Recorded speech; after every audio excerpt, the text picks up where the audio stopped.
Baik, hari ini kita akan melanjutkan pembahasan mengenai ikatan kimia yang sudah kita bahas bagian awal pada hari Senin kalau salah kemarin ya.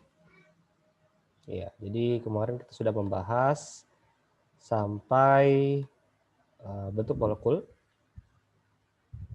Kemarin kita sudah mulai dari ikatan ion, ikatan kovalen, struktur dan Lewis, lalu bentuk molekul, hibridisasi ya kemarin ya. Saya buat recap dulu.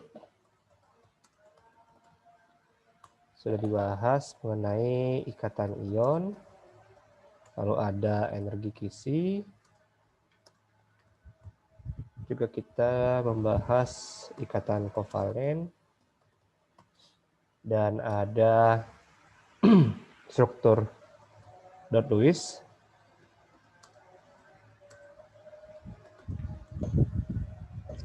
Kita juga membahas mengenai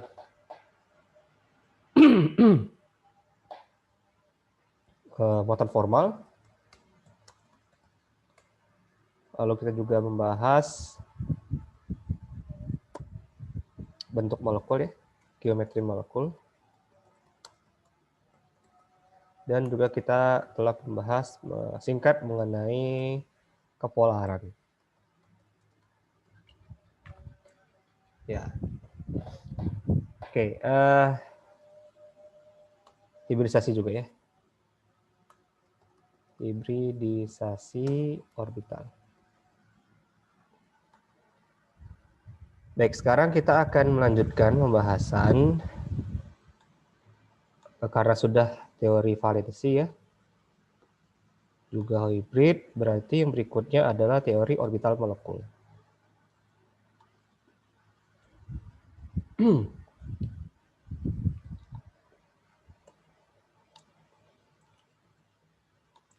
Ya, jadi apa sih perbedaan antara teori orbital molekul dengan teori sebelumnya ya?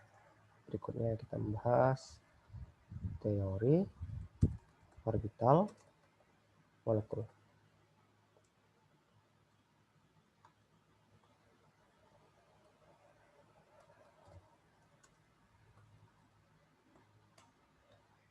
Ya, kemarin kita membahas geometri molekul, hibridisasi orbital, itu masih menggunakan teori valensi. Istilahnya adalah teori valensi. Di mana teori valensi ini menyatakan bahwa ikatan itu terbentuk akibat pertemuan atau overlap ya, antara orbital valensi itu terluar. Maka dari situ ada dua jenis ikatan, ada ikatan sigma dan ada ikatan phi.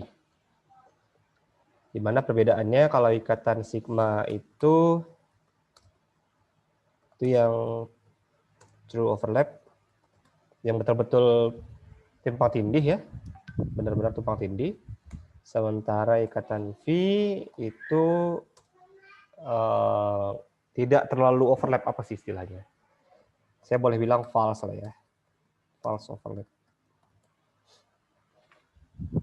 Jadi kalau kita gambarkan ikatan sigma itu seperti ini overlapnya.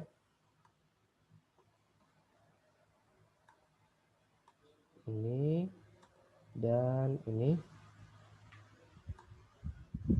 Nah ini. Di sini ada ikatan sigma.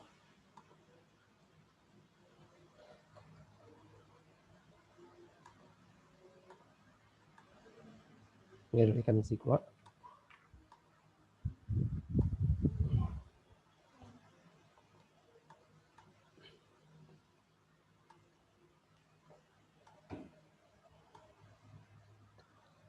Nah, kalau ikatan V itu tentu dari orbital P ya. Nah, seperti ini. Nah, ini adalah ikatan V.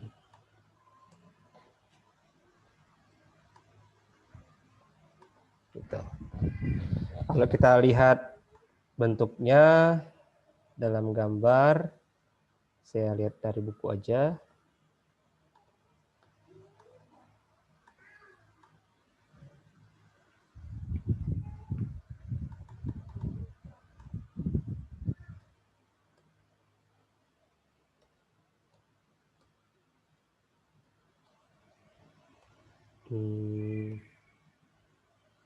Ini overlap ya. Jadi ini overlapnya seperti itu. Ini tadi overlap antara orbital P dan S. Ini sesama orbital P. Kalau ini hibridisasi.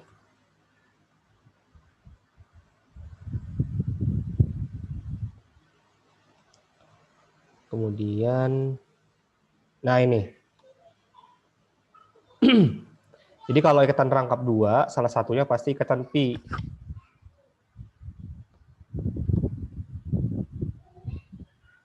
Ya, kalau ikatan rangkap 2, pasti salah satunya ikatan pi seperti ini. Nah, jadi overlapnya itu tidak head to head, di pinggir dia. Ada yang menggambarkan tidak terjadi overlap seperti ini, agak berjarak gitu. Oke, tadi saya buat agak jarak ya kalau digambar. Nah, jadi karena ada interaksi seperti itu, terbentuklah ikatan seperti ini ya. Nah, ini ikatan pi. Overlapnya tidak head to head. Ya. Nah, kalau kita lihat SP2, berarti tiga domain ya. Kalau SP2 kan 3 domain. Contoh di sini adalah C24 ya, kalau nggak salah.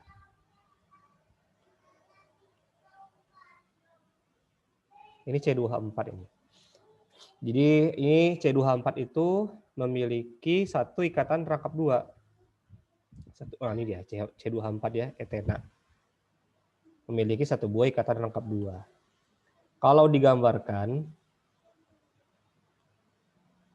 ini kalau digambarkan dalam bidang, apa bentuknya bidang? Karena kan kalau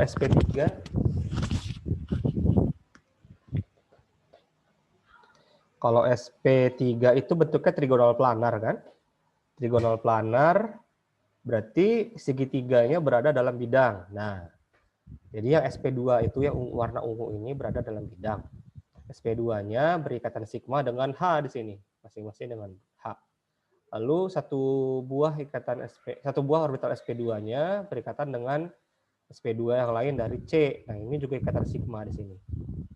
Kemudian ada satu sisa yang tidak terpakai. Kan karena ada satu buah orbital yang tidak berikatan secara sigma. Nah, ini. Jadi C itu ada 4 elektron valensinya. Karena satu tadi udah dipromosikan.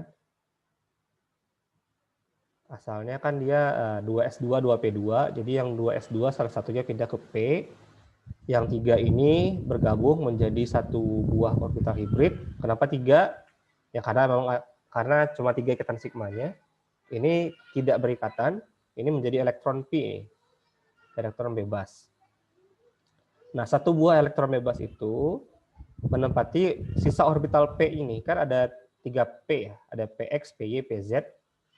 Kalau kita lihat bidang ini bidang XY ya. Berarti SP2-nya berada di bidang XY. Sisanya adalah PZ. Ada sumbu Z, makanya ke atas. Nah, karena ini berada pada orientasi yang sama, yang orbital P yang merah ini sama-sama PZ, dia akan membentuk ikatan P di sini. Ini ya. Nah, seperti ini.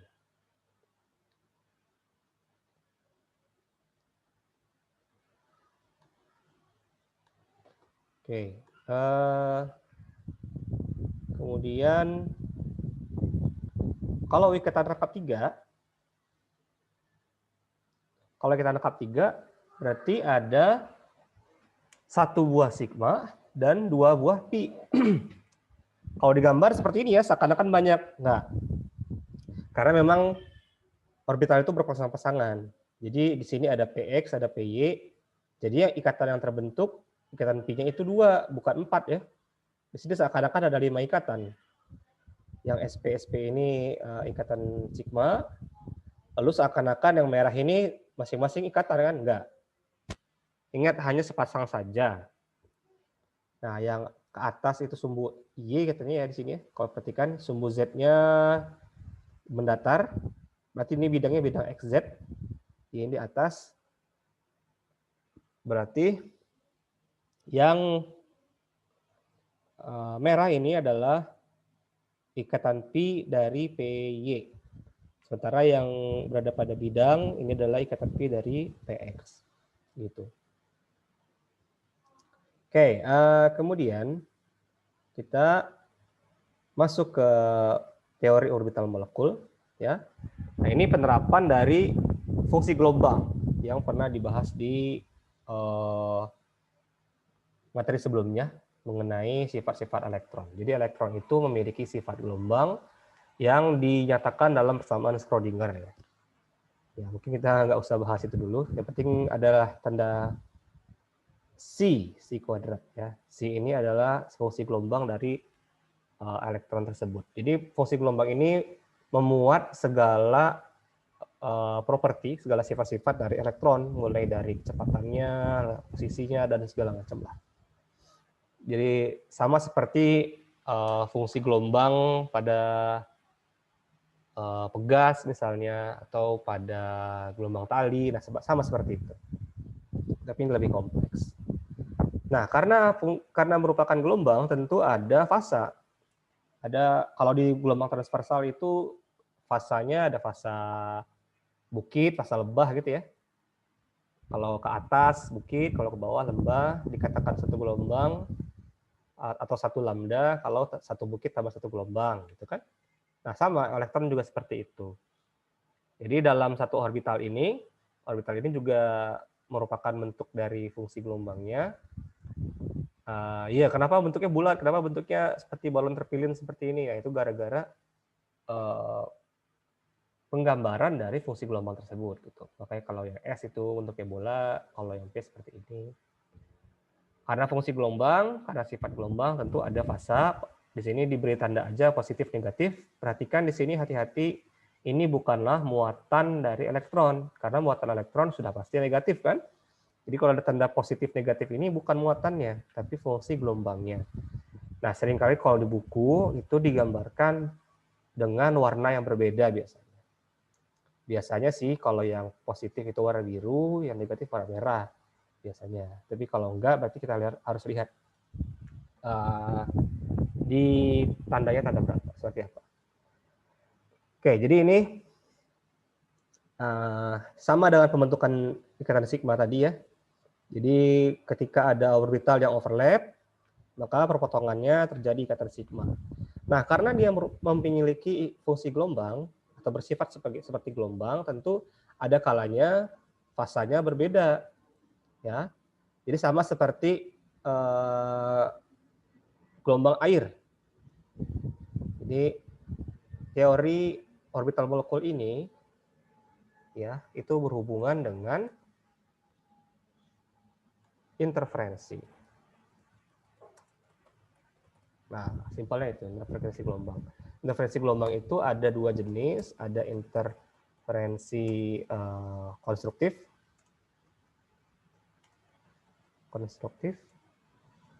ada interferensi destruktif, ya kan?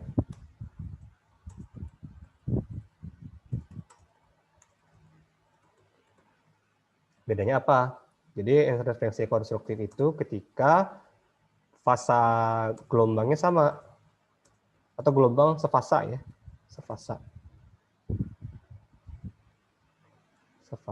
sehingga amplitudo makin besar gitu kan, amplitudo makin besar. Sementara kalau interferensi destruktif itu pasti beda fasa, amplitudonya makin kecil atau malah bisa hilang atau nol penjumlahannya gitu ya. Nah, berdasarkan dasar itu,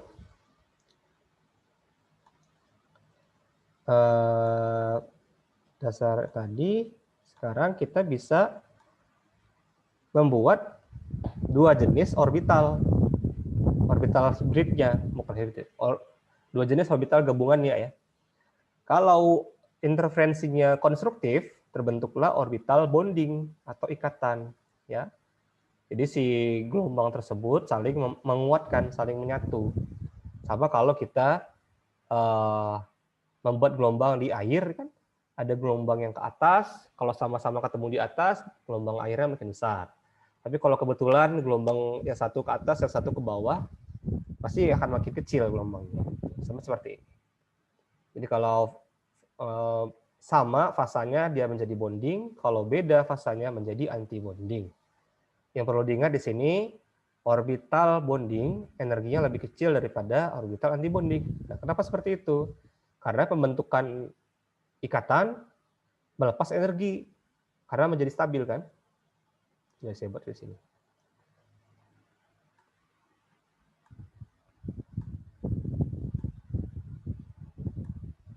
Jadi interferensi konstruktif itu akan menghasilkan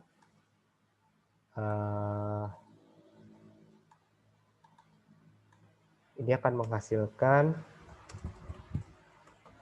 orbital ikatan, orbital bonding ya. Bonding yang energinya lebih kecil karena lebih stabil.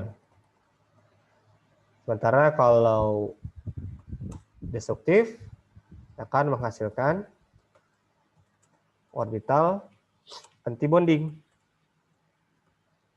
yang energinya lebih besar, lebih tinggi karena tidak stabil. Ikatannya tidak stabil maksud saya. Ya, jadi bukan orbital yang tidak stabil, bukan, tapi ikatannya tidak stabil, makanya tidak terbentuk ikatan. Oke, kemudian, nah ini, mengapa ada H2 tapi tidak ada He2? Itu bisa dijelaskan dengan teori orbital molekul. Ya, jadi ini adalah elektron valensi dari masing-masing atom. Di sini atom H kan hanya punya satu elektron pada satu S, masing-masing satu elektron. Kita gambarkan diagram energinya seperti ini. Jadi ada orbital bonding di bawah, jadi sigma 1s, sigma, karena ikatan ini ikatan sigma, dan sigma star 1s. Sigma star, kalau tanda star itu tandanya anti bonding. Kita gulirkan ke bawah. Kenapa ke bawah dulu? Ingat aturan Aufbau. Kalau pengisian elektron itu harus dari yang paling rendah energinya. Nah ini, jadi harus dari bawah sini. Kalau udah penuh baru ke atas. Kan kalau Aufbau gitu ya. Nah, pengisian spinnya mengikuti aturan kaidah Hund ya. Jadi sama seperti kita mengisi kotak-kotak kemarin, harus sama spinnya dulu ke atas semua. Gitu. Kalau H2 terbentuk orbital bonding di sini, ya kan? Ada sigma 1s saja. Tapi kalau He2, He kan ada 2 elektron masing-masing. Kalau kita isi satu-satu, satu ke sini, satu dari sini, satu ke atas, totalnya 4. Ternyata terisilah orbital antibonding. Nah, orbital antibonding dengan orbital bonding saling meniadakan. Saling meniadakan dia. Berarti totalnya berapa? Totalnya 0 kan ini kan? 1 kurang 1, 0 kan? Nah, itu. Makanya tidak ada ikatan antara He2 tidak ada. Karena orbital molekul yang dibentuk adalah orbital yang molekul yang dibentuk saling meniadakan antara bonding dengan antibonding. Sampai sini ada pertanyaan, silakan.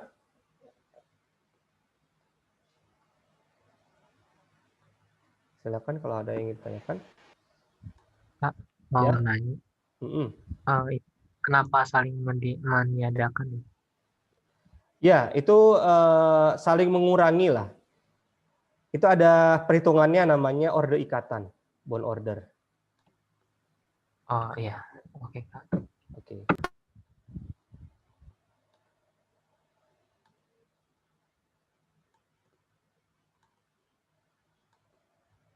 Oke, berikutnya. Nah ini yang saya bilang tadi, bond order, order ikatan.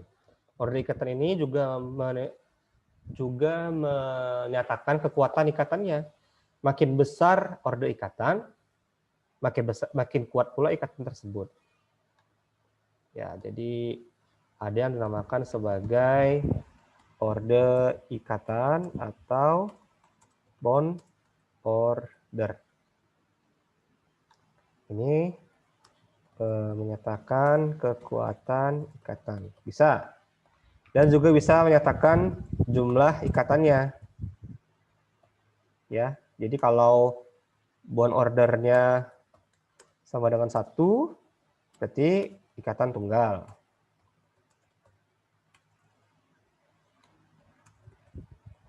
Kalau bond ordernya 2, berarti rangkap 2. Nah, khusus di sini nanti ada bond order pecahan ya. Ada yang bond ordernya 1,5, ada. Jadi kalau bond order 1,5 itu lebih kuat daripada bond order yang 1. Ya. Itu aturannya seperti itu. Nah, bagaimana cara menghitung order ikatan? Jadi rumus bond order ikatan sama dengan jumlah elektron ikatan bonding ya kurang jumlah ikatan anti bonding bagi 2.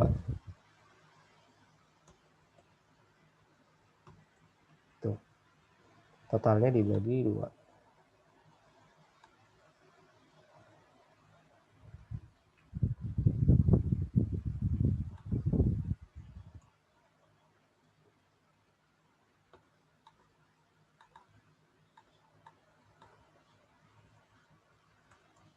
Nah, gitu. Mari kita lihat contoh di sini.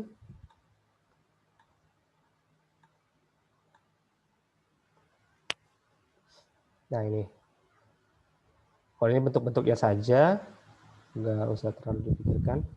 Ini saya bilang tadi kalau satu fasa ya, sama-sama positif, fasanya bergabung, konstruktif, tapi kalau beda fasa, saling terpisah, saling tolak-menolak dia. Ya kan? Karena elektron itu sudah muatannya saling tolak-menolak, tambah lagi fungsi gelombangnya berbeda, jadi nggak mau bergabung dia. Ini seperti ini juga. Oke, sekarang kita lihat contoh-contoh molekul-molekul diatomik homonuklir pada periode 2. Maksudnya homonuklir itu adalah intinya sama, inti atomnya sama atau unsurnya sama. Diatomik berarti jumlah atomnya 2. Kalau poliatomik itu tidak bisa pakai orbital molekul yang kita bahas sekarang, karena ada lagi teori yang lain yang lebih rumit lagi lah. Nah, kita nggak sampai sana. Nah, sekarang kita lihat model-model dari molekul diatomik homonuklir. Di sini contohnya N2 dan O2. Homonuklir berarti sama-sama satu unsur ya. Jadi sama-sama N, sama-sama O. Ada 2 atom diatomik. Kita perhatikan di sini. Saya buat dulu ini. N2 dulu ya.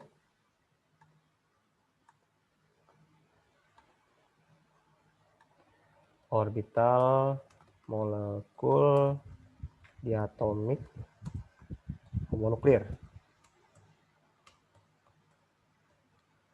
Contohnya adalah N2. Nah, nitrogen itu nomor atomnya adalah 7. Berarti konfigurasi elektronnya 1s2, 2s2, 2P, 3 kan?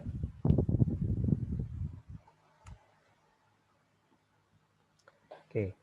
Kalau saya buat orbital molekulnya, harus saya mulai dari orbital S dulu yang di bawah. Saya pakai kotak aja. Jadi ini S. S nanti membentuk sigma 1S dan sigma star 1S.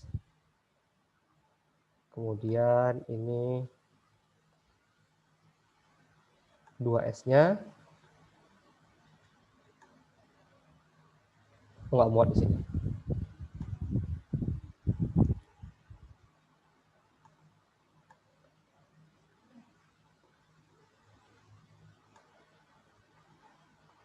Saya buat yang S dulu lah ya.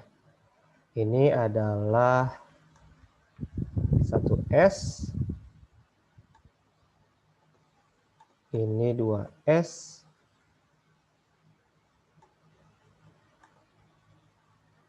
Ini sigma.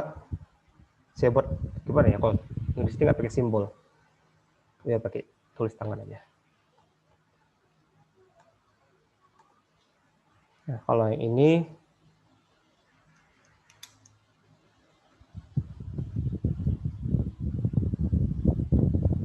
sigma 1S. Ini sigma star 1S. Ini sigma 2S. Ini sigma star 2S. Masing-masing orbital atom tadi akan bergabung menjadi orbital molekul. Jadi kalau yang kotak di pinggir itu orbital atom. Kalau kotak yang di tengah udah bergabung orbitalnya ke dalam molekul. Nah, ini penggabungannya ya, yang garis-garis ini penggabungannya. Jadi kalau ini saya punya elektron di masing-masing. 1S itu ada 2 elektron, di sini 2, di sini 2. Saya isi di bawah dulu. 1, 2, 3, 4. 4 kan totalnya kan?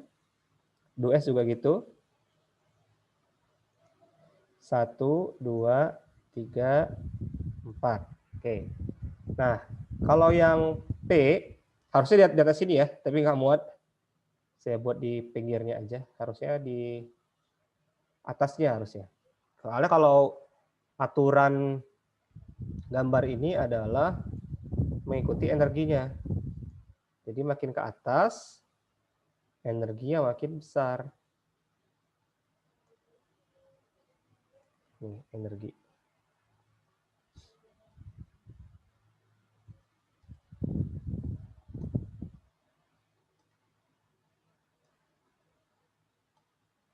Kalau P itu 3 elektron, saya buat di sini aja. Juga di sini.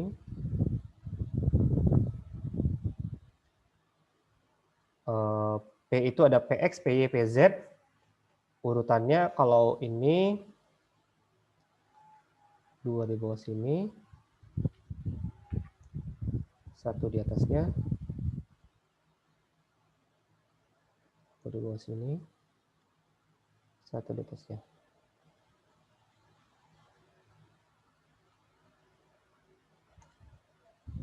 Jadi gini.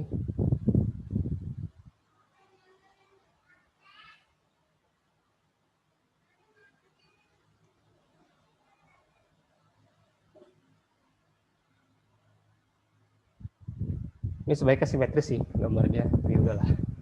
Harusnya simetris.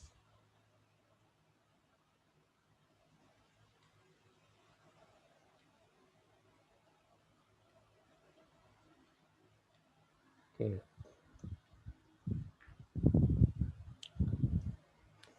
Nah, sebenarnya dalam urutan energi antara PX, PY, PZ itu sama.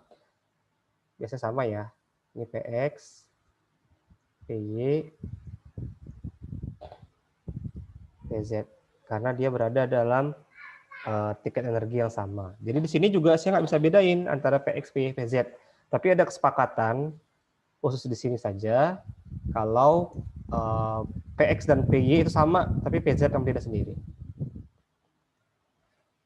Jadi kalau di orbital molekul yang seperti ini, kalau orbital molekul yang ini, PZ itu yang sendirian. Jadi ini sigma, bentar, kok sigma? Oh iya, sigma itu yang Z. Oke. Berarti ini sigma PZ, karena sigma itu selalu sendiri. Ini P PX, ini P PY. Ya, jadi ada ikatan sigma, ada ikatan P. Kalau ini seperti itu juga, ini P star PX, ini P star PY. Ini sigma star PZ. Di sini lihat elektronnya ada 3, ada P ya. Di P ada 3 orbit, ada 3 elektron. Jadi saya buat di sini 3, 1, 2, 3. Mengikuti kaidah Hun kan? 1 kurang.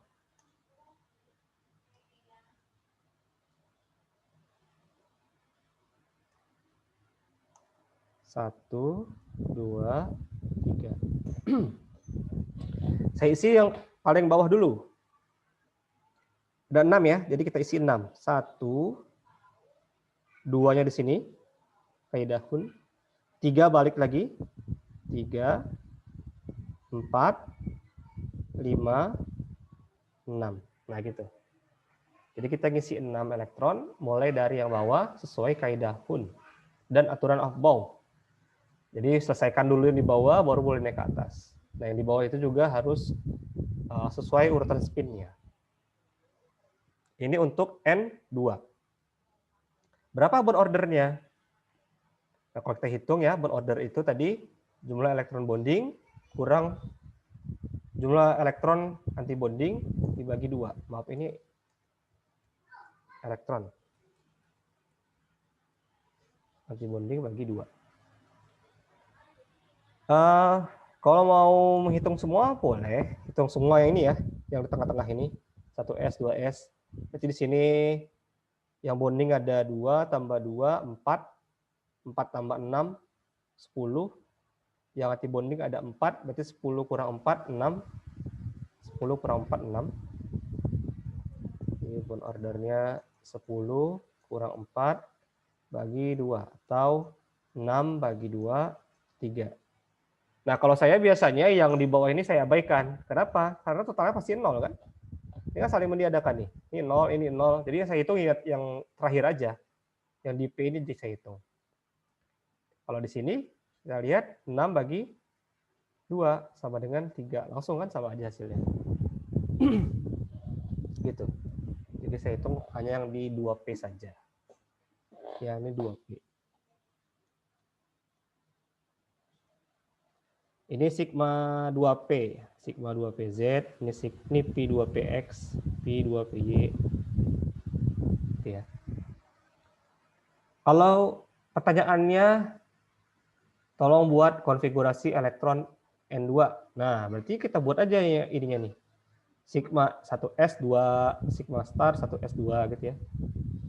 Jadi konfigurasi elektronnya sigma 1S2, sigma star 1S2, kemudian sigma 2S2, sigma star 2S2, lalu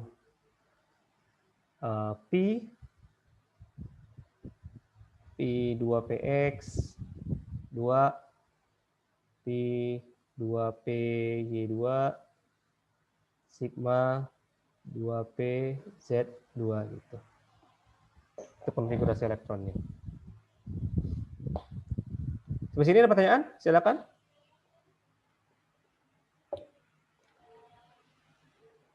Belum ada? Kak, berarti si P itu cuma ada di 2P ya?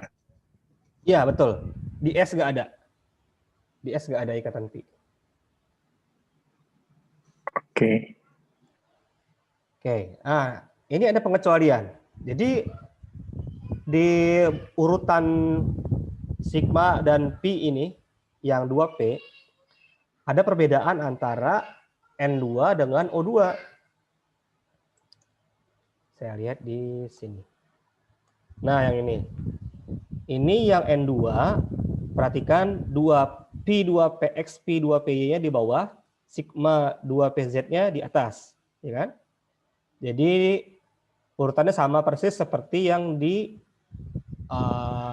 antibondingnya, ya, 2 di bawah, 1 di atas. Tapi kalau lebih dari 15 elektron, nah, lebih dari 14 elektron, seperti O2, bentuknya mirror. Jadi sigma 1 di bawah, Pi di atas. Kebalikan. Nah, jadi kalau N2 yang total elektronnya 14 ke bawah ya, kurang sama dari 14, seperti ini. Jadi pi bonding dulu baru sigma bonding. Tapi kalau lebih dari 14, 15 ke atas, sigma bonding dulu baru pi bonding. Mirror dengan yang atasnya. Yang atasnya sama nih. Yang anti bondingnya sama kan? Yang berbeda cuma ini aja. Kenapa seperti itu? Nah, ini penjelasannya panjang sekali, jadi kita skip. Pokoknya sampai sekarang cukup tahu aja kalau total elektronnya mulai dari 1s sampai 2p itu 14, maksimal 14, mengikuti N2 ya. 2 di bawah, 1 di atas. Tapi kalau lebih dari 14, 1 di bawah, 2 di atas. Gitu deh. Penjelasannya panjang. Terus di sini. Nah, energi relatif ya. Diperhatikan dari Li ke N, energi 2Px dan 2Py-nya lebih kecil daripada sigma 2Pz. Sementara dari O ke Ne, ini untuk yang apa namanya? Yang periode 2 ya, makanya cuma sampai Ne. Kalau O sampai Ne, energi dua levelnya terbalik. Kenapa? Alasan dibalik ini adalah kompleks dan melebihi skop buku ini. Jadi untuk TPB juga tidak diwajibkan untuk mengetahuinya. Nah, kalau ingin tahu silakan nanti kita pelajari sendiri deh ya. Karena nggak cukup waktunya. Oke, jadi begitu. Kalau yang O tinggal dibalik aja, kita tinggal mengisi. Nah, bagaimana konfigurasi elektron atau tingkat energi elektronnya dari O? Nah, ini. Itu yang kita isi tadi ya. Ini N2. Kita lihat bond ordernya 3 ya. Lihat aja yang di 2P-nya nih. 6 bagi 2, 3 kan. Tapi kalau O2, nah di sini dibalik kan, 2PZ dulu, yang sigma dulu. Baru diisi PXPY-nya. Lebih 2 elektron. Ya. Antara N2 dengan O2 selisihnya kan 2 elektron. Kalau N itu masing-masing 7 elektron, kalau O masing-masing 8 elektron. Makanya totalnya 16. 16 berarti tambah 2 di sini. Berarti mengisi anti bonding. Kalau kita hitung bond ordernya, berarti 6 dikurang 2, 4. Bagi 2, 2. Makanya bond ordernya 2. Maka O2 itu ikatannya rangkap 2. Sebenarnya untuk menyatakan energi ikatan tuh dilihat dari bond energy. Tapi ini kan ada ininya ya, ada eksperimennya. Jadi sebenarnya kurang tepat kalau kita mengira-ngira dari bond order kira-kira berapa kilojoule per mol, nggak bisa. Harus ada datanya sendiri. Tapi mendekati lah. Semakin besar bond ordernya, semakin besar pula energi ikatannya. Nah, bagaimana dengan panjang ininya, panjang ikatannya? Kalau panjang ikatannya mengikuti karakteristik S yang saya sebutkan kemarin.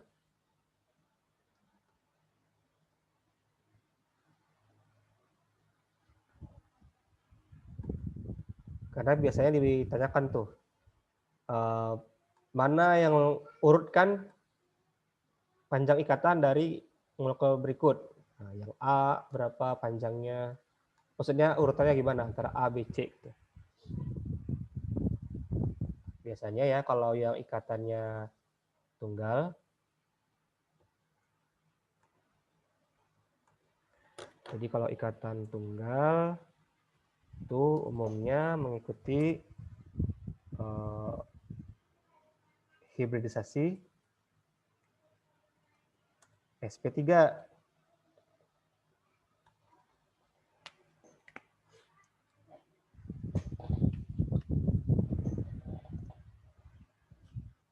Hibridisasi sp3. Kalau sp3 berarti S-nya 25% kan? Berarti lebih panjang ya. Kalau ikatan rangkap 2 hibridisasi sp3 sp2 maaf. Karakteristik S-nya 33,3%. Lebih pendek.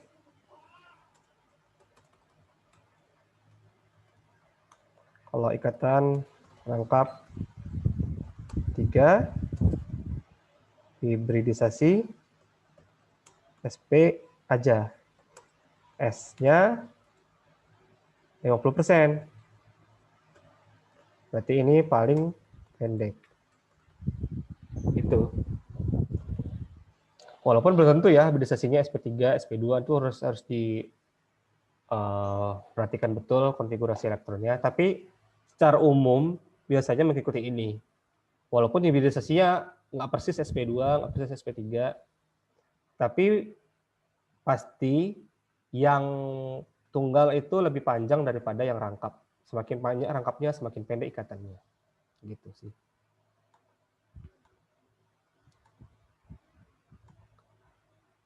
Oke, nah ini kan kelihatan kan B2 158. Itu bond order 1. C2 bond order 2 124 lebih pendek. N2 3 19. Gitu kan? Ini sama-sama bond order 2 nih antara C2 dengan O2 yang mirip-mirip lah. 121 mikrometer. Nah, ini kenapa muncul teori orbital molekul ini? Nah, itu ditemukan dari ini hasil eksperimen terhadap sifat momen magnet O2, oksigen. Jadi kalau teman-teman pernah mempelajari hemoglobin, ya kalau hemoglobin itu kan yang di darah ya, yang membuat darah kita berwarna merah. Itu kan kompleks protein dengan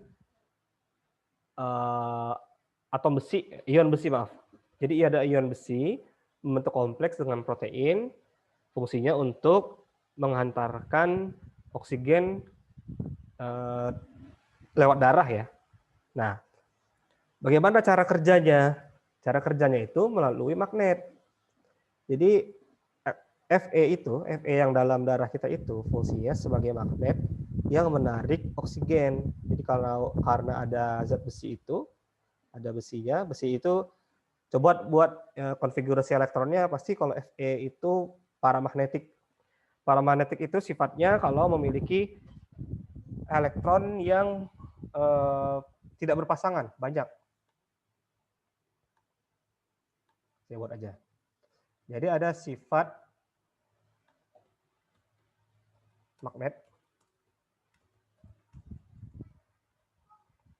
ada yang disebut paramagnetik, ada diamagnetik, dan ada ferromagnetik. Sebenarnya ferromagnetik ini mirip dengan paramagnetik, hanya dia lebih kuat. Lebih kuat karena jumlah elektron yang tidak berpasangan lebih banyak dan memenuhi persyaratan yang lain lah. Tapi saya tidak bahas dulu. Sekarang kita perhatikan aja paramagnetik dengan diamagnetik. Jadi kalau paramagnetik itu sifatnya adalah bersifat magnet itulah ya, bersifat magnet atau dapat dipengaruhi medan magnet. Kenapa dapat bersifat seperti ini? Karena memiliki minimal satu elektron yang tidak berpasangan pada orbitalnya. Ya, kalau kita lihat spin elektron itu kan ada yang ke atas, ada yang ke bawah. Kalau berpasangan, total spinnya jadi 0 kan? Atau momen magnet elektronnya 0, tidak bersifat magnet. Nah, itu yang disebut sebagai diamagnetik. Tidak bersifat magnet karena semua elektronnya berpasangan atau total spinnya 0. Ya, jadi spin elektron itu yang menyebabkan sifat magnet. Makanya besi itu memiliki sifat magnet gara-gara ada 5 elektron tidak berpasangan ya kan kalau Fe3+. Kalau Fe saja sama ya, sama ya. Fe besi juga gitu, Fe atom maksud saya, yang belum ion itu juga 5. Oke, kemudian enggak 4, maaf, saya lupa. Fe itu 26, berarti argon 4s2 3d6 ya. Iya, berarti ini 4 elektron tidak berpasangan.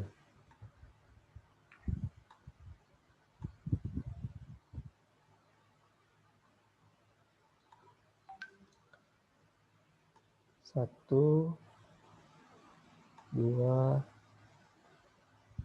3, 4.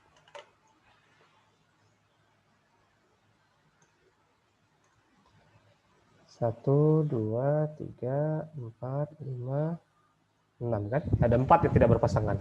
Tapi kalau Fe3+,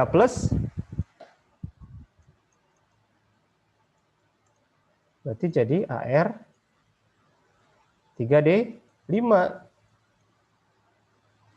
1, 2, 3, 4. Nah, masukkan 5 elektron. 1, 2, 3, 4, 5. 5 kan? Nah, jadi Fe ini saling tarik-menarik dalam hemoglobin dengan oksigen. Berarti oksigen kesimpulannya O2 itu bersifat paramagnetik. Bersifat paramagnetik. Sebenarnya kalau kita buat teori valensi ya, kalau dengan teori valensi, O itu 1s2, 2s2, 2p2, kan di orbital S-nya, oh maaf, kalau kita buat dia bergabung, kan jadi gini ya.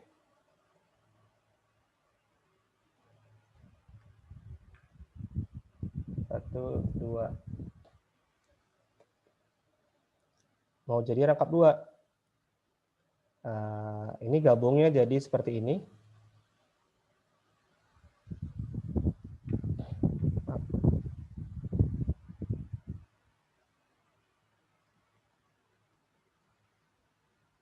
Terlalu kecil, sorry.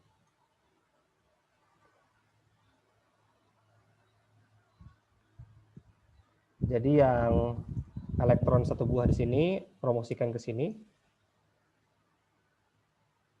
Sekarang jadi seperti ini, 1, 2, 3, 4. Lalu hibrid.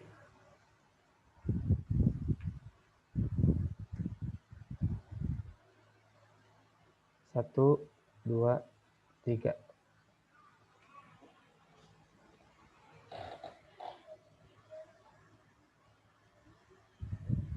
Ya, sebentar. Hibridnya enggak hibrid semua ini, sorry. harusnya hibridnya cuman 2 saja. Nah, ini yang hibrid. Ini enggak. Jadi ini S, ini P.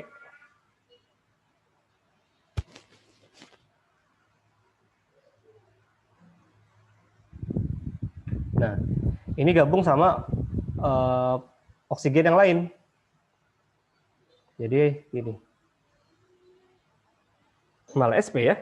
saya kira SP2. Oke lah, sekarang kita lihat aja bentuknya seperti ini. Berarti semuanya berpasangan kan?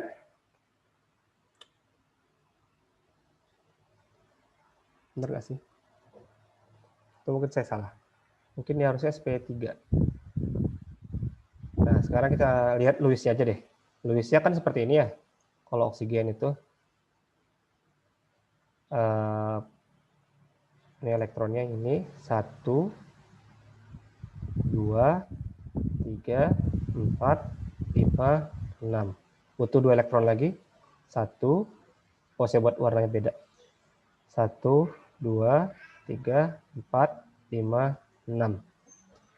Ini kan udah oktet. Jadi kiri dan kanan sudah oktet kan?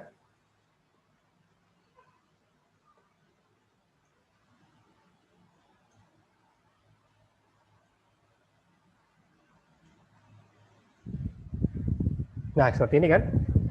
Kalau lihat dari sini, tidak ada penjelasan kenapa oksigen itu bersifat paramagnetik. Ya, jadi teori valensi tidak bisa menjelaskan sifat paramagnetiknya oksigen. Nggak bisa. Karena semua elektronnya berpasangan. Iya kan? Kalau semua elektron berpasangan harusnya dia diamagnetik dong. Karena semua elektron berpasangan, namun faktanya O2 bersifat paramagnetik. Tuh. Nah, ini bisa dijelaskan dengan mudah dengan menggunakan teori orbital molekul tadi yang di sini. Nah, ini ya. Jadi kalau orbital molekul kelihatan jelas O itu punya dua buah elektron yang sendiri. Makanya sifatnya paramagnetik. Oke, sampai sini ada pertanyaan? Silakan. Nggak ada? Baik, nah, kalau nggak ada, kita sekilas lihat. Oh, ini kalau heteronuklir. Jadi kalau homonuklir elektronnya sama, kalau heteronuklir atomnya berbeda. Contoh ini HF, hidrogen sama fluor.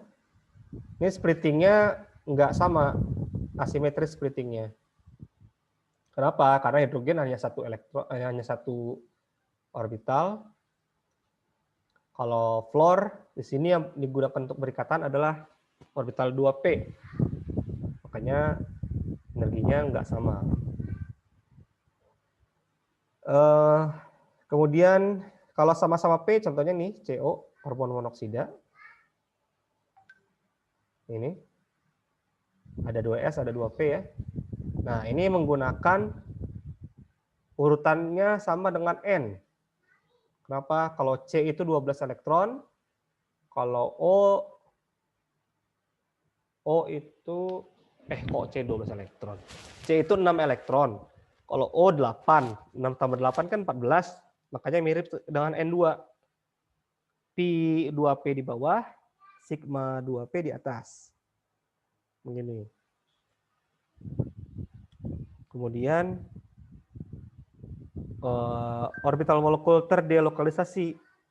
Nah, kalau delokalisasi itu artinya elektron-elektron tersebut tidak diam, tidak lokal. Lokal itu kan artinya diam ya. Lokasi, diam ya. Delokalisasi berarti dia bergerak-gerak terus. Contohnya ini. Nah, ini adalah struktur resonansi benzena kan. Resonansi itu dia pindah. Nah ini. Kalau terdelokalisasi karena tidak berada dalam satu tempat yang sama, tempatnya tidak pasti, langsung aja buat seperti ini. Ini melingkar ya.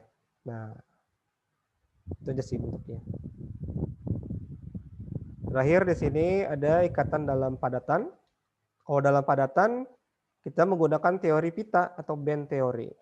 Kenapa bentuknya seperti pita? Karena jaraknya dekat. Nah, jarak antara atom-atom dalam padatan itu sangat dekat-dekat. Makanya orbitalnya berpotongan di sini. Yang ini akan agak jauh ya, yang atas sini. Jadi orbitalnya ini, yang paling atas, orbital valensinya berdekatan. Makanya elektron valensinya itu bisa bergerak bebas. Coba kita perhatikan logam ya. Logam itu kan bisa mengantarkan listrik. Kenapa? Karena elektronnya bergerak bebas di atas ini. Itu. Jadi elektronnya itu tidak berada pada satu tempat yang sama. Makanya akan lebih tepat kalau dibuat seperti pita ini. Nah, ada pita valensi, ada pita konduksi. Ada dua kan? Jadi ini adalah daerah di mana elektron valensi itu bisa berada, bisa di pita konduksinya yang di atas atau pita valensi yang di bawah sini. Nah, kalau padatannya itu padatan semikonduktor, itu jarak antara pita valensi dengan pita konduksi itu jauh, agak jauh ya. Tapi kalau makin jauh lagi antara pita valensi dan konduksi, itu dia jadi isolator, tidak mengantarkan listrik. Nah, jadi itu yang prinsip-prinsip yang digunakan dalam elektronika itu. Jadi sekarang kita cukup tahu kalau elektronnya itu elektron valensi si logam padatan itu saling berpotongan berbentuk pita.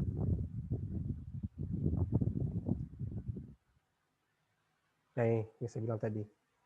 Ya, pita valensinya kalau logam berpotongan dekat ya. Jadi yang ungu ini diam ya elektronnya, kalau di atas itu dia bergerak. Kalau isolator jauh, kalau semikonduktor agak dekat. Oke.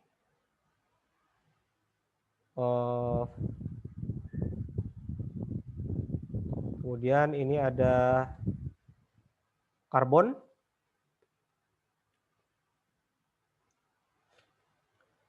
Ya, yang sering itu ini ya antara grafit dengan diamond ya.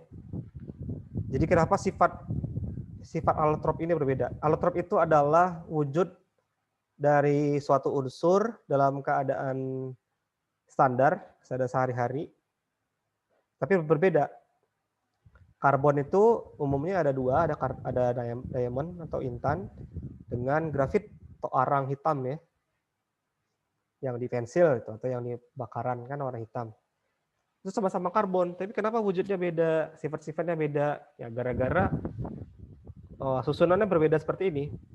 Kalau diamond ini semua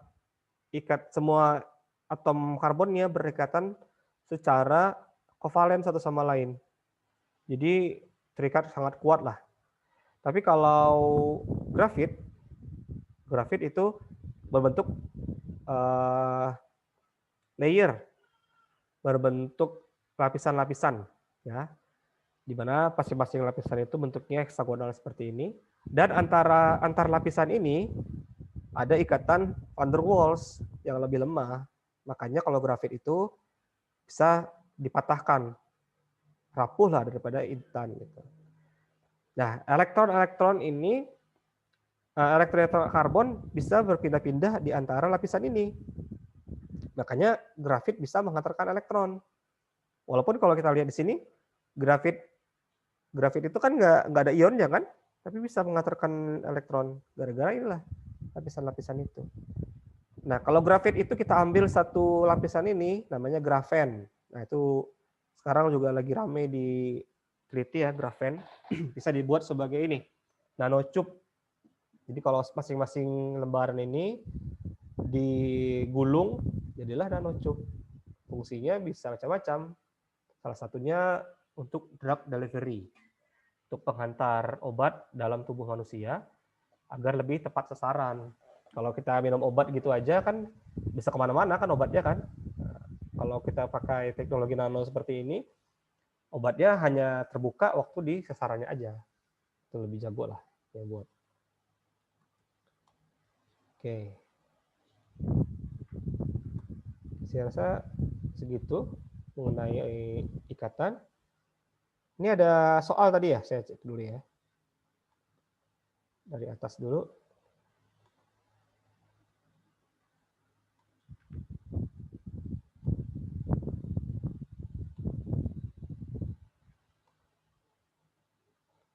Kan ya. Ini soal yang nomor berapa nih?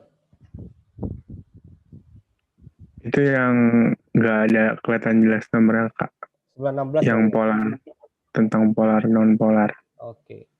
Manakah dari molekul-molekul berikut yang termasuk molekul polar atau pusat ditulis terlebih dahulu dalam setiap molekul? Ya, biasanya yang di depan ini atau pusat ini. Ini SCl berapa ini?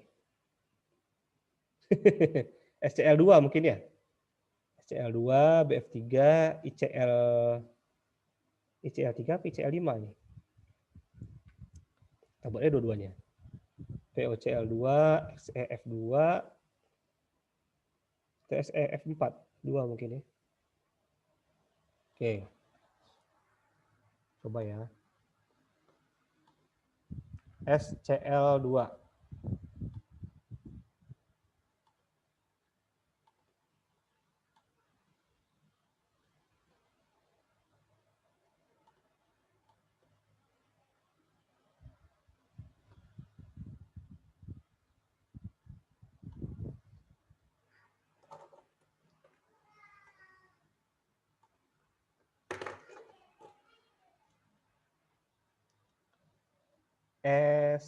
SCl2.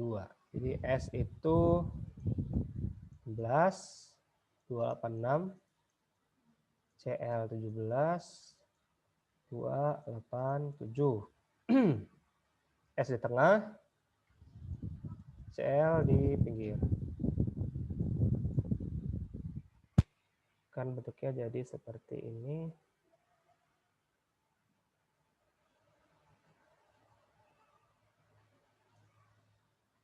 Satu, dua, tiga, 4, 5, 6.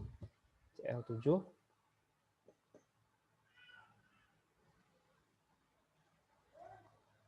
Satu, dua, tiga, 4, 5, 6. 1, 2, 3, 4, 5, 6, 7. 1, 2, 3, 4, 5, 6, 7. Gitu ya.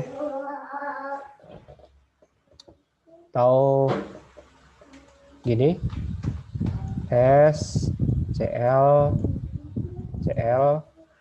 Elektron yang penting itu yang di pusat aja. Elektron Cl nggak penting. Yang penting itu yang di pusat aja. Nah, berarti ini kita dapatkan 4 domain kan? 4 domain, 2 PeB. Kalau 4 domain bentuk aslinya kan tetrahedral ya.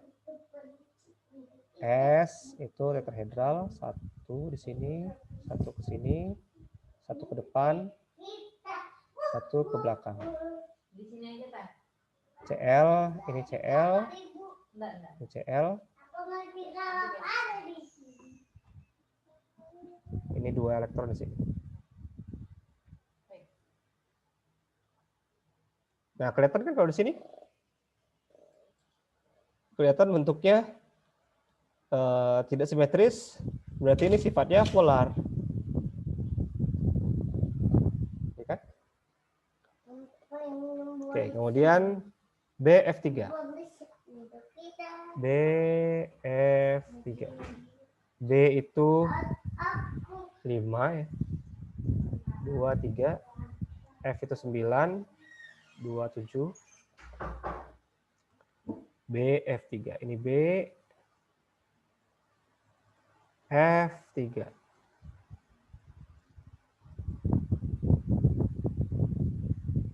F itu 7 elektron. 1, 2, 3, 4, 5, 6, 7. Langsung saya gabungin aja sama B ya. B kan masing-masing 1 kan, 3. Berarti ada 3 domain, 0 PEB. Berarti bentuknya segitiga kan? Segitiga planar.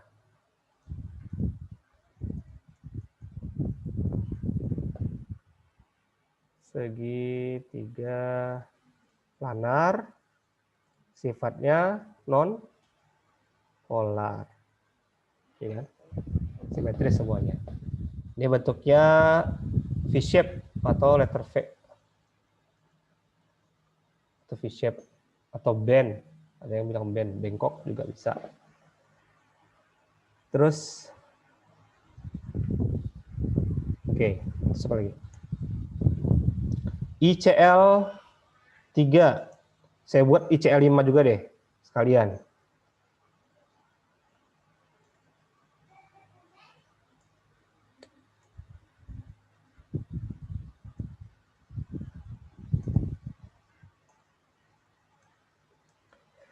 ICL 3.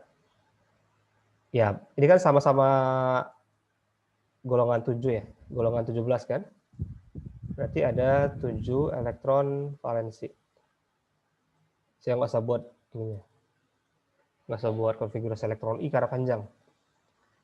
Jadi ini I di sini, CL3, CL, CL, CL,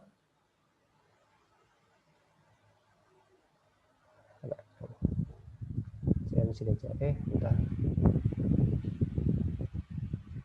Iya, CL di sini aja, CL, CL, CL. I itu ada 7 elektron, 1, 2, 3, tinggal 4 kan? 4, 5, 6, 7. Nah, berarti ada 5 domain. 5 domain, 2 pasangan elektron bebas. Kalau saya buat gambarnya, bentuk aslinya adalah trigonal bipiramida. Jadi ada bentuk segitiga di tengahnya ini. Menghadapi kita, ini lurus, ini yang menjauh, ini atas bawah. Ya kan? Kalau saya buat segitiga, ini jadi segitiga ini. Ini segitiga, saya buat gambar yang berbeda deh.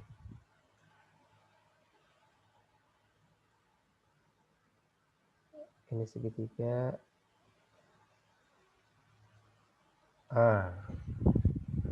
Di atas bawah. Oke. CL di mana? CL pasti ada di aksialnya. Satu lagi bebas mau di mana? Saya buat di sini aja.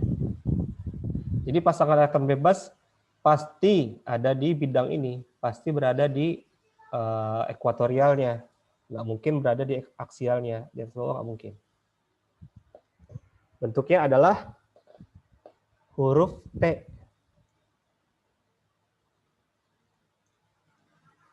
Kira-kira polar nggak? Polar. Polar ya.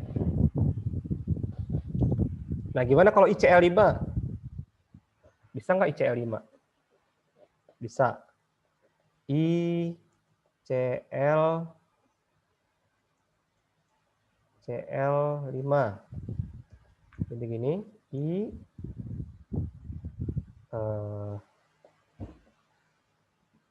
1, 2, 3, 4, 5. I itu 5 elektron, 7 ya. 1, 2, 3, 4, 5, 6, 7. Total ada 6 domain. 1 PEB. 6 domain berarti bentuk asalnya adalah oktahedral. Jadi I di sini. Lalu ada 1, 2,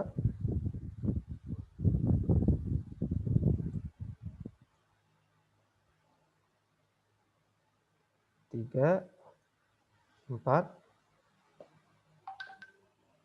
Ini anggap bentuknya bidang ini ya.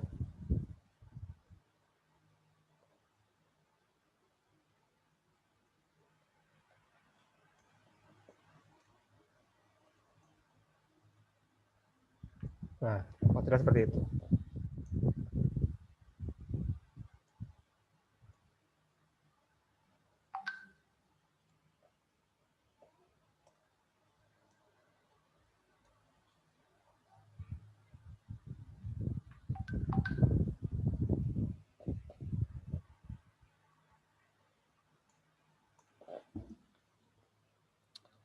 Jadi ini sudutnya sama-sama 90 derajat. Jadi bebas ada mau dimanapun kita letakkan PEB-nya sama aja. Tapi biasanya untuk alasan estetika mulai dari yang aksial. Nah, jadi ini letaknya seperti ini CL 5 di sini. Apakah ini polar? Polar, jelas ya. Nggak simetris kan? Nggak sama ke segala arah ini tarikannya. Polar. Bentuknya apa? Bentuknya adalah segi 4 piramida atau piramida segi 4.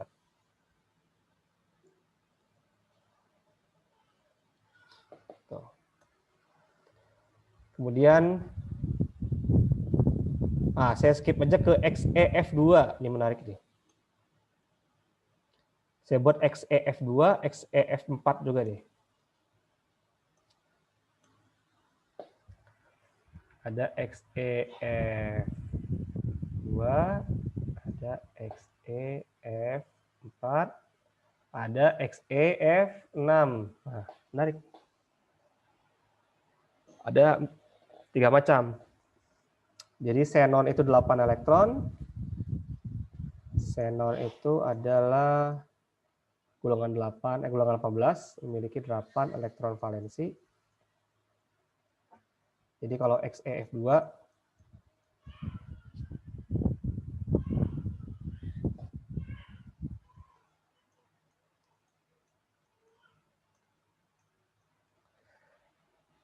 2 elektron 1 2 sisanya 6 1 2 3 4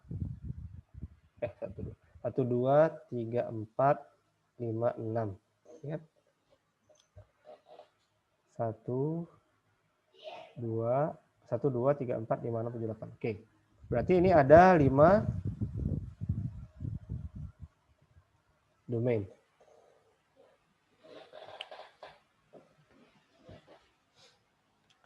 Ntar XEF6 ini kayak nggak ada deh. XEF4 aja ya. XEF4. Jadi XEF2 seperti ini, 5 domain. Ada 3 pasangan elektron bebas. Nah, bentuknya awalnya ini ya. Awalnya seperti ini ya, huruf ini, trigonometri piramida. XE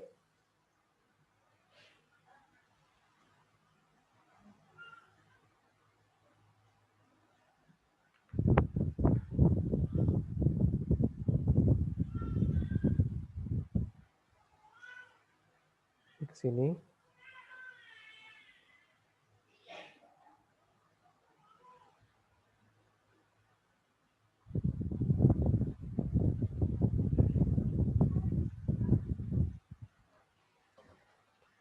F-nya pasti ada di sini.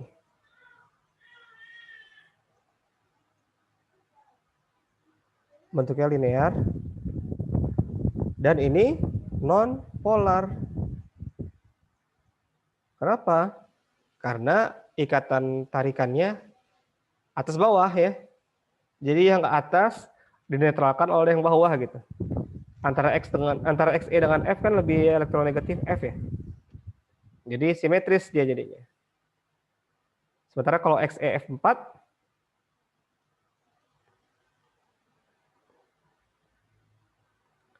XE F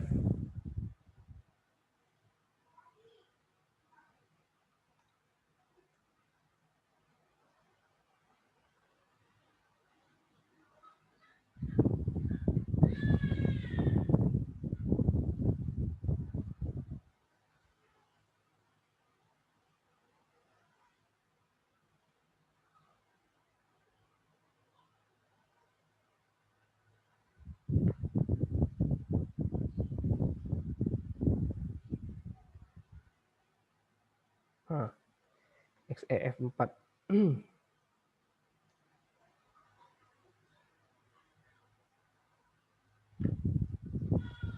Sisa berapa nih? 1, 2, 3, 4, 5, 6, 7, 8. Berarti ada 6 domain, 2 PEB. Bentuk aslinya adalah oktahedral.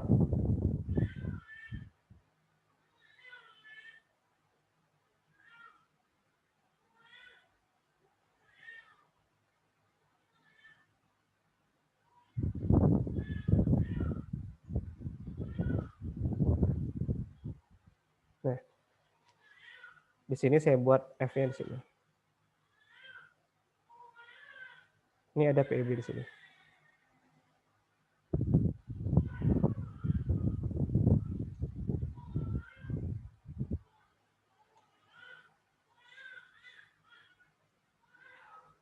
Maaf, harusnya ini. Oke.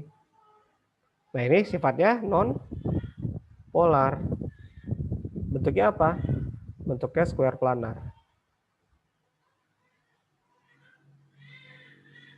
Jadi ada PEB itu tidak menjadi patokan kalau dia polar ya.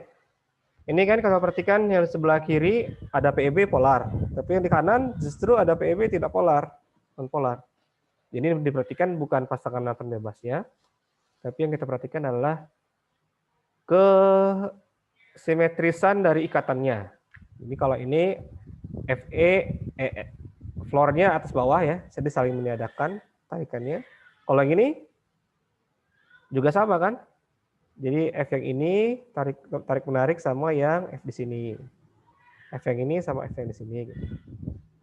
Kalau yang ini tarik menarik nih CL-nya, tapi yang ini tidak kan? Nggak ada lawan yang di sini. Makanya dia jadi polar. Jadi tarik menariknya tidak seimbang. Prinsipnya gitu aja sih. Bisa digunakan sama. Ya silakan. Berarti kalau yang polar itu selalu nggak simetris. Betul. Yang polar selalu tidak simetris tarik menariknya. Soalnya kalau kita lihat simetrisannya, huruf T ini juga simetris kan kalau dalam bentuknya, coba lihat. Oh iya benar. Nah, tadi kan punya kalau kita bilang simetris sih simetris kan. Potong di sini kan simetris nih. Tapi bukan itu maksud simetrisnya. Tarik menariknya itu saling meniadakan gitu lah. Ada lawannya di ujungnya gitu. Kalau yang segitiga ini kan sudutnya 120. Jadi saling meniadakannya itu bukan di seberangnya, kan seberangnya nggak ada nih. Seberang dari CL ini kan nggak ada. Jadi kalau dia dikatakan simetris kalau full di sini. 120 derajat ini full gitu. Atau misalnya tarik menariknya itu apa ya? Tidak ada PEB. Tidak ada PEB. Semuanya simetris, tapi atomnya berbeda ujungnya. Kayak gini deh. Ini XEF2 kan. Kalau salah satu F ini saya ganti CL, nah itu udah polar itu. Karena tarik menarik antara F dengan CL nggak sama. Di sini CL, di sini F, tarik menariknya nggak sama. Pasti ada yang menang kan? Kalau ada yang menang berarti terjadi polaritas.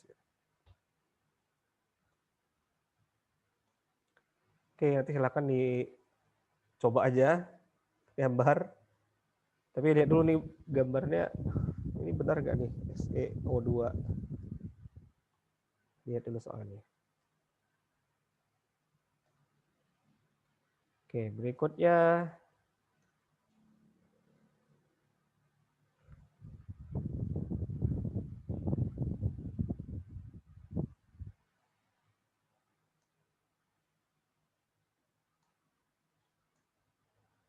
ini ya.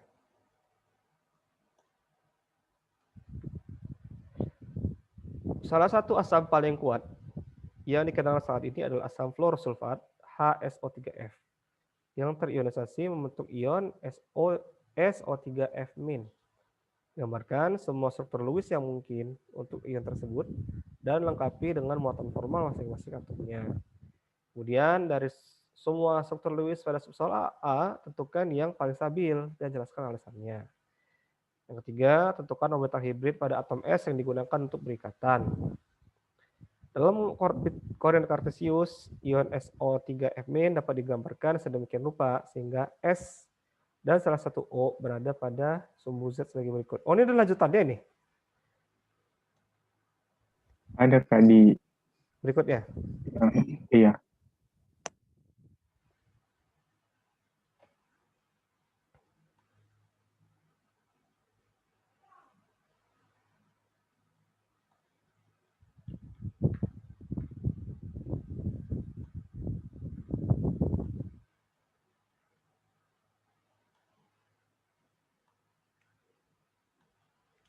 Tentukan orbital atom O yang dapat digunakan untuk berikatan dengan orbital DXZ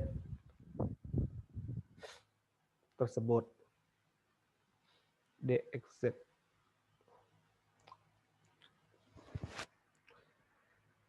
Berarti XZ. Sumbu Z-nya ke arah sana. Berarti sumbu X dong. Berarti orbitalnya PX. Tentukan jenis ikatan dihasilkan dari overlap kedua orbital tersebut. Oke. Kita lihat dulu yang tadi.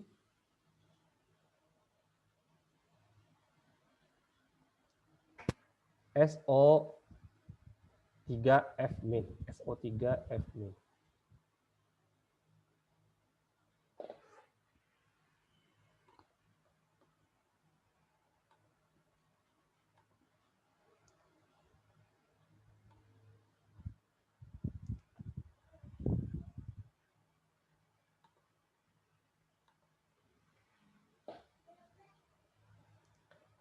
SO3F-. Jadi S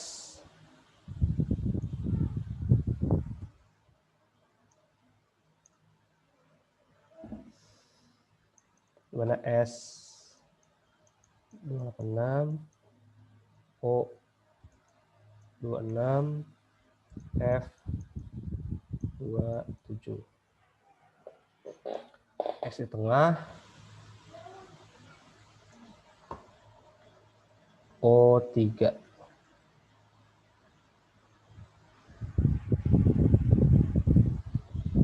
O3, 1, 2, 3.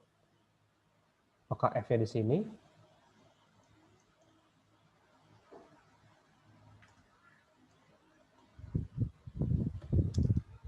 Saya belum tahu, jadi saya coba-coba dulu. Atau apakah seperti ini?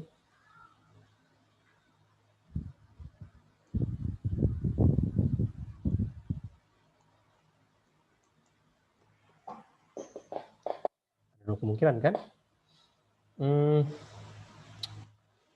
Kalau seperti ini gini.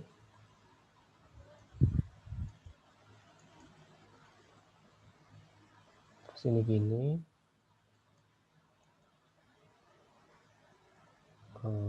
Ini 6 elektron, 1 di sini. 1 di sini.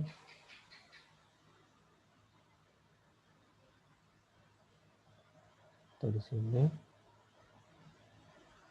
1, 2, 3, 4, 5.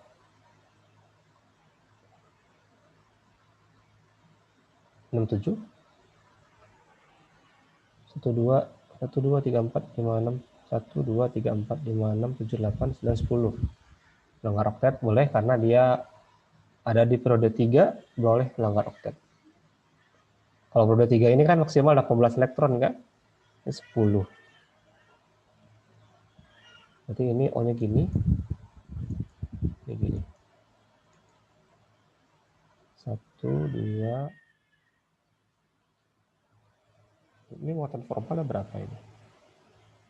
6 dikurang 5 plus 1.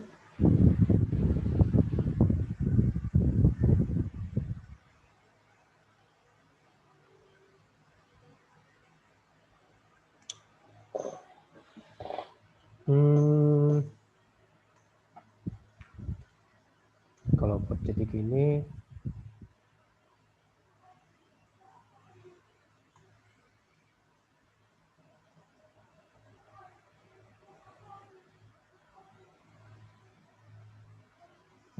gini.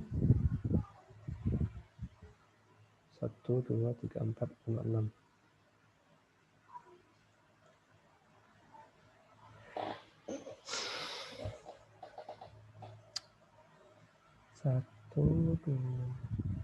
Satu, dua, 3, 4, 5, 6.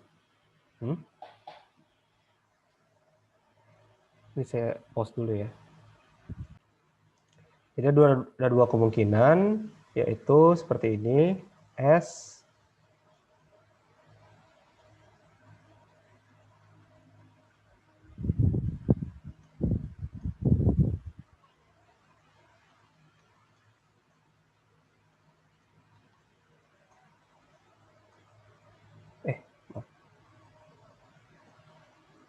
satu, dua, tiga, 4, 1, 2, 3, 4, 5, 6. Atau ini.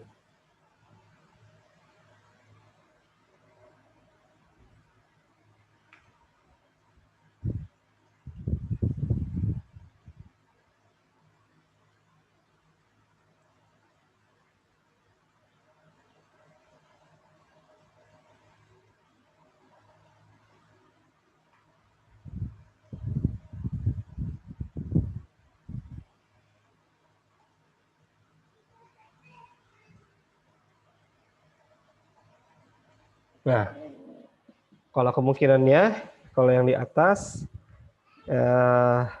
min-nya ada di sini, negatifnya di sini.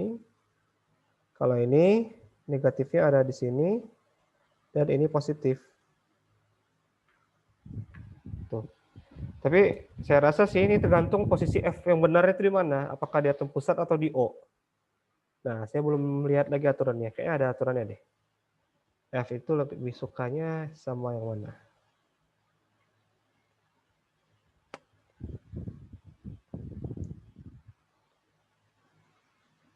Kalau berdasarkan ini ya, kalau berdasarkan struktur ini aja, saya akan mengklaim kalau ini yang lebih disukai.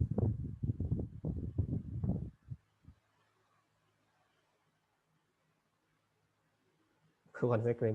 Saya menduga ini akan lebih disukai karena muatannya kecil. Ya. Muatannya kecil, malah mayoritasnya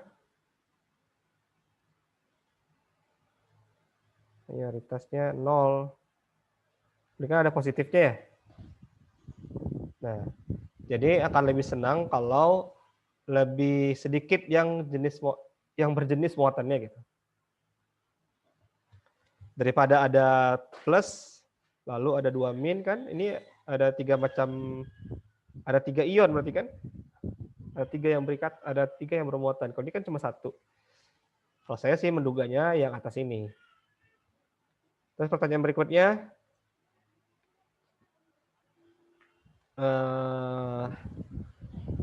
tentukan orbital hibrid pada atom S. Ini ya. Hibridnya. Cek ada berapa apa sih? Domain. 1, 2, 3, 4. 4 domain kan? Ya udah berarti SP3. Simple.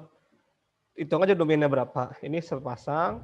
1, 2, 3, 4. Rangkap 2 ini dihitung 1. Jadi orbital domainnya adalah SP2. SP3 maaf. Kemudian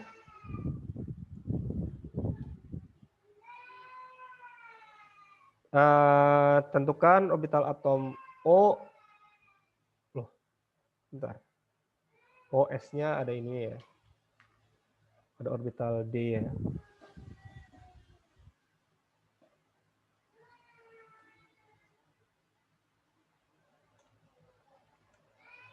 Oh iya benar lah, benar. Berarti tebakan saya betul. Ada orbital D di sini. Kalau saya nebak tadi kan ada satu yang tidak berikatan.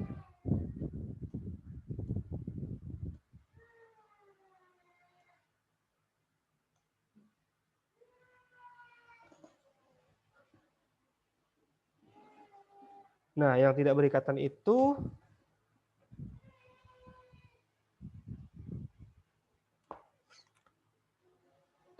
kenapa ya? Yang tidak berikatan itu adalah orbital D. Berarti yang kelima ya.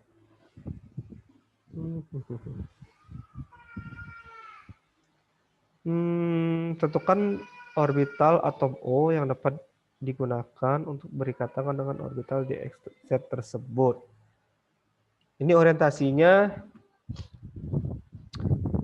berarti yang ke atas itu sumbu X.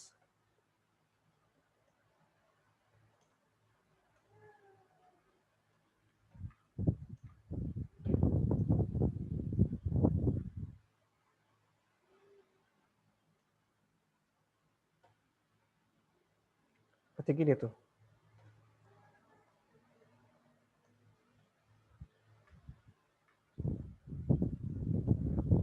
Ini sumbu Z katanya.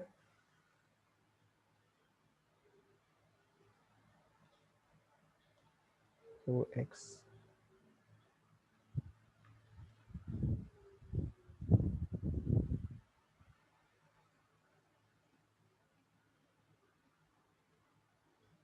Ini sumbu Z, ini sumbu X berarti kan? Oke. Kemudian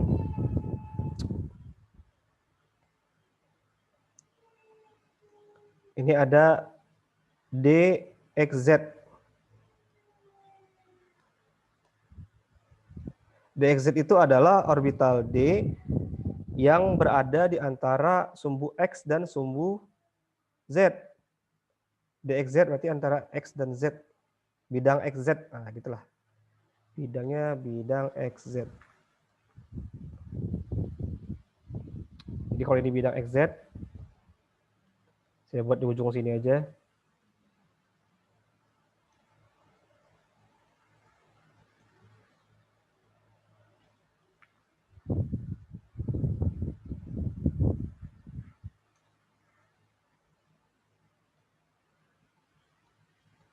Ini adalah D, X, Z. Ya kan? Terus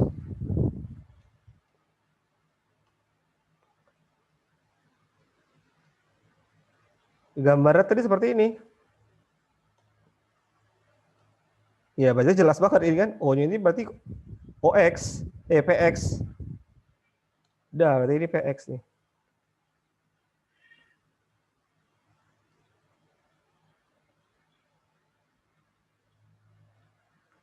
Ini adalah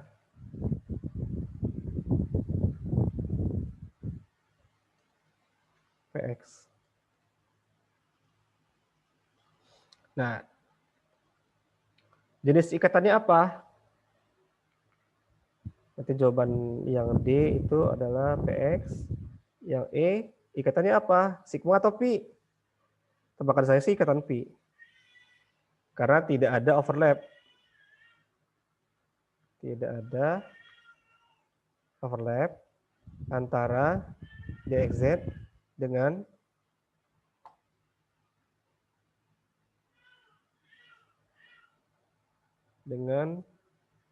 PX, ya. Jadi ini DXZ itu berada pada bidang XZ. P-nya pasti salah satu. Kalau enggak PX ya PZ. Tapi kalau Z kan mendatar ya. Bentuknya enggak mendatar kan? Berarti PX. Enggak mungkin ini PY. Kalau PY arahnya ke arah kita, ke arah pembaca. Enggak ketemu dia. Kalau PY dia enggak akan berikatan. Nah, kenapa dia bisa berikatan pi? Karena masih berada pada bidang yang sama. Jadi pilihannya kalau nggak PX ya PZ. Makanya dia bisa berikatan pi. Kenapa nggak sigma? Karena tidak overlap. Kalau overlap itu dia harusnya gini.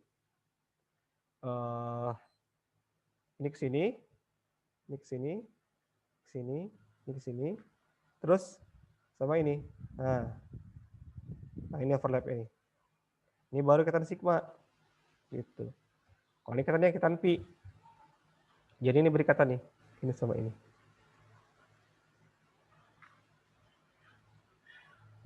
Gitu.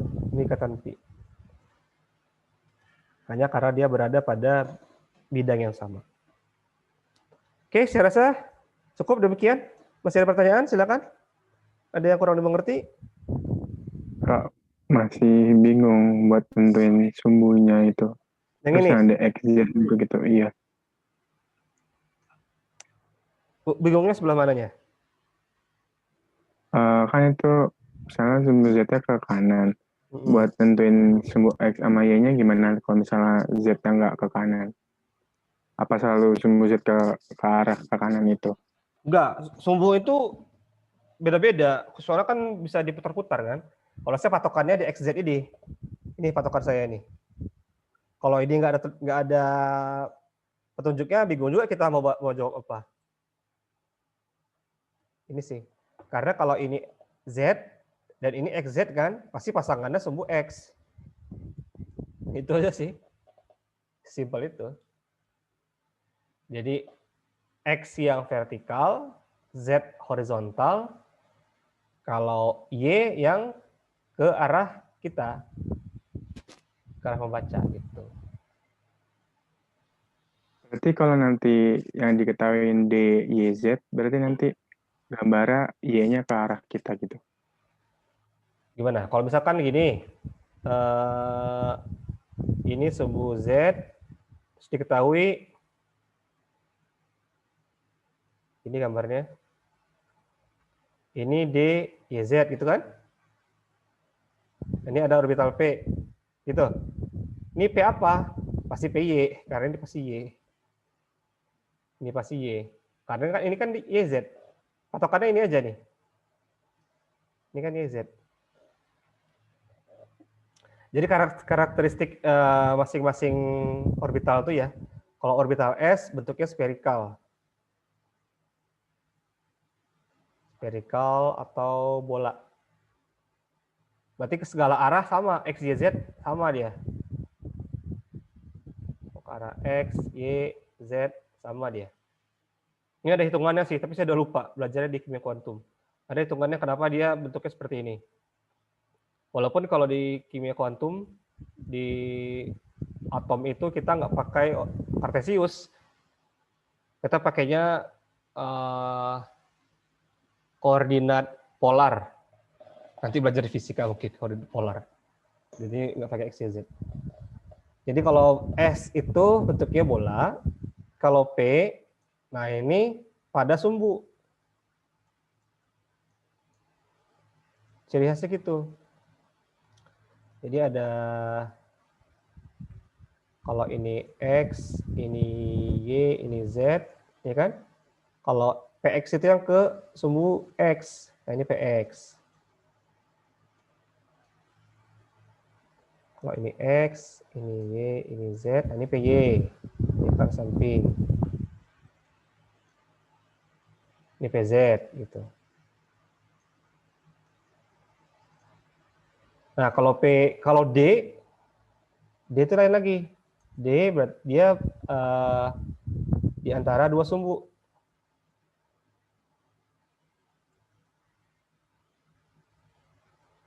Enggak, D itu ada dua jenis. Tiba jadi kompleks D itu ada dua jenis, ada yang di antara bidang, di antara dua sumbu.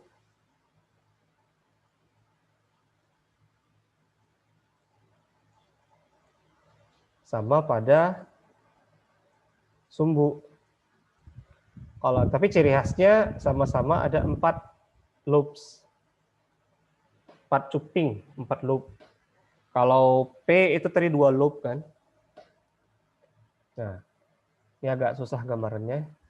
Jadi kalau ini Y, ini Z, ini X ya. Ini X, ini Z, ini Y. Jadi berada pada pada bidang YZ. Nah, ini nih.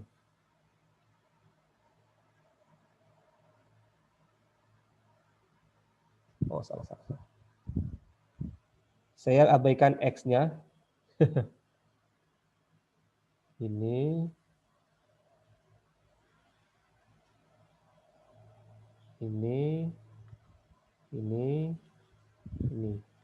Abaikan X-nya. Nah, terus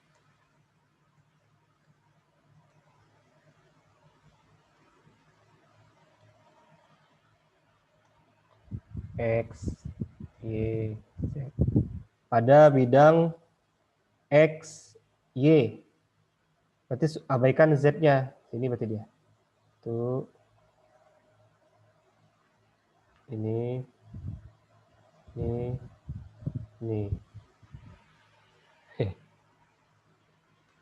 Terus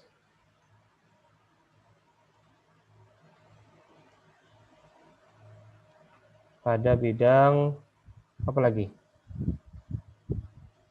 XY belum ya? XY. Udah di XY. Ini DYZ, ini DXY. Berarti sekarang DXZ. Ini yang ini nih. Yang ini.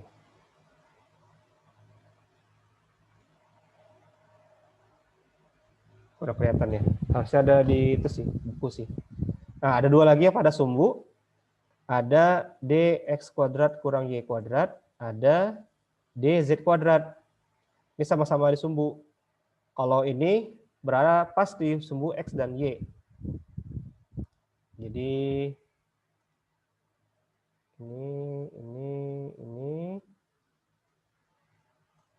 ini x, y, z berada pas di sumbunya. Sini, di sini, ini, di ini. Sementara kalau satu lagi dz kuadrat, nah ini beda sendiri. Ini.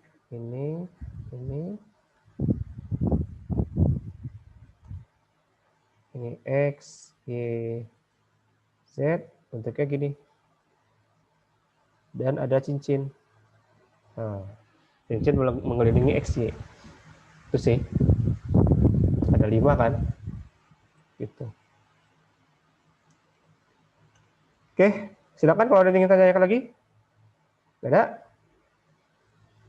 Kak, tadi yang awal-awal, kenapa jawabannya yang mana tadi, Kak? Yang mana? Yang soal A, yang Lewis. Yang ini? Iya. Itu kita tahu nanti si F-nya bakal apa itu sama berikatan nama S atau O itu gimana? Oh iya. Ya, kita buat aja perbandingan muatan formalnya. Jadi kalau muatan formal di struktur yang atas ini cuma satu yang bermuatan negatif kan? Tapi kalau yang di bawah 2 negatif 1 positif. Lebih simpel yang atas ini kan, distribusi muatannya. Kalau saya milihnya gitu sih. Berarti F-nya di O. Biasanya memang kalau ion-ion oksonium, ion-ion anion yang punya oksigen, oksigen itu tempat nempel ion lain. Jadi F itu biasanya nempel di O. Kalau ada yang lain Cl-nya, pasti dia nempelnya di O juga gitu.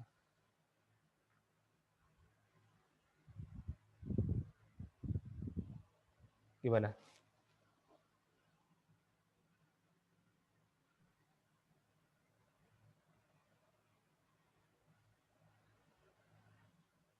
Oke. Halo? Oke Kak, ya paham. Oke. Ada pertanyaan lagi? Cukup?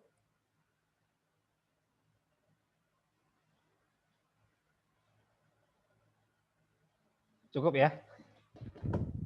Baik, nanti kalau ada pertanyaan, nyusul, kontak aja saya. Ini ada soal-soal lain nanti kita bahas di lain waktu aja lah ya. Saya masih simpan. Nanti kalau kelupaan tolong diingatkan. Oke Kak, siap. Oke, demikian. Saya rasa cukup. Selamat malam semuanya. Selamat beristirahat. Assalamualaikum warahmatullahi wabarakatuh. Waalaikumsalam. Makasih Kak. Sama-sama. Makasih Kak.